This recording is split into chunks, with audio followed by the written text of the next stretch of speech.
మిరుదొడ్డి మండల కేంద్రంలో ఏదైతే కాంగ్రెస్ పార్టీ మేము ప్రతి రైతుకు 2 లక్షల వరకు రుణమాఫీ చేసినాం, అయిపోయిందిగా, రైతులందరూ కూడా సంతోషంగా ఉన్నారు.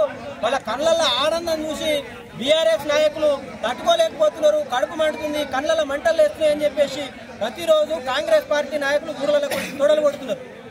ఓ కాంగ్రెస్ నాయకులారా, ఓ కాంగ్రెస్ ఎమ్మెల్యేలారా, మంత్రులారా, ముఖ్యమంత్రి గారు ఒక్కసారి మిరుదొడ్డి మండలానికి వచ్చి ఇక్కడ మేము ఒక్క పిలుపునిస్తే ఇక మాకు రుణమాఫీ కాలేదని చెప్పేసి 1000 మంది రైతులు కేవలం 10 ఊర్లకెళ్ళి రావడం జరిగింది.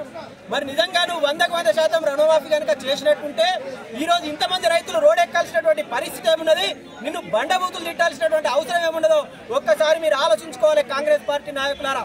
ఈ రోజు మిరుదొడ్డిలో ప్రారంభమైనటువంటి ఈ రుణమాఫీ కోసం రైతులకు చేస్తున్నటువంటి ఈ ఉద్యమం ఖచ్చితంగా నీ సెక్రటరియట్ గేట్లు దాటుతాయి. గేట్లు దాటేంత వరకు కూడా చూసుకుంటే ఏ ఊర్లో కూడా కాంగ్రెస్ పార్టీ నాయకులను తిరగనిచ్చేటువంటి పరిస్థితి ఉండదనేటువంటి విషయాన్ని హెచ్చరిస్తూ రానున్నటువంటి రోజుల్లో ఈ రైతు ఉద్యమం ఖచ్చితంగా నియోజకవర్గ కేంద్రాలకు పాకుతుంది, జిల్లా కేంద్రాలకు పాకుతుంది, రాష్ట్ర రాజధానికి కూడా ఈ ఉద్యమాన్ని పాకించేంత వరకు బీఆర్ఎస్ పార్టీ కార్యకర్తలుగా నాయకులుగా మేము రైతులకు అండగా ఉంటాం. ఈ సందర్భంగా రైతులకు కూడా ఒక విజ్ఞప్తి చేస్తా ఉన్నాం. రైతన్నలారా, మీరెవ్వరు కూడా అధైర్యపడాల్సినటువంటి అవసరం లేదు.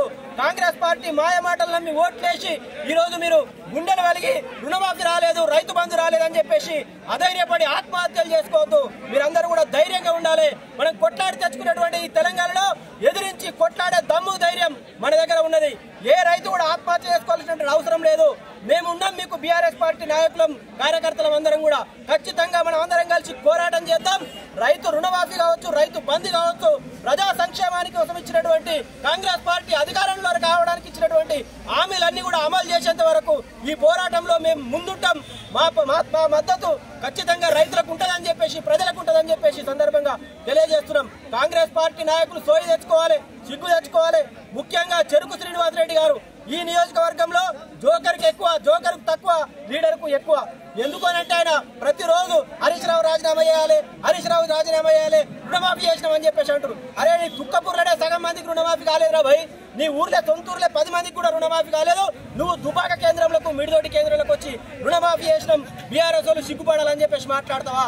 నీ తొగుటల రుణమాఫీ ఎంతమందికి అయిందో చూపించు, నీ దుఃఖపూర్లో ఎంతమందికి రుణమాఫీ అయిందో చూపించు. శ్రీనివాస్ రెడ్డి, నువ్వు ఈ దుబాక నియోజకవర్గంలో రైతు రుణమాఫీ అయ్యేంత వరకు కాంగ్రెస్ పార్టీ గాంధీ భవన్ దగ్గర కూర్చుంటావా, లేకపోతే రేవంత్ రెడ్డి ఇంటి గేట్ కాడ కూర్చుంటావా? కూర్చొని రుణమాఫీ చేయించాలి తప్ప వీడికి వచ్చేదో తొడలు కొడతాం, మీసాలు తిప్పుతాం, మేము గట్టిగా అడ్డం పొడుగున్నామని అంటే బిడ్డ రైతులు రాళ్లతోటి కొట్టుతారు నిన్ను, జాగ్రత్త అని చెప్పేసి చెరుకు శ్రీనివాసరెడ్డిని హెచ్చరిస్తా ఉన్నా ఈ సందర్భంగా.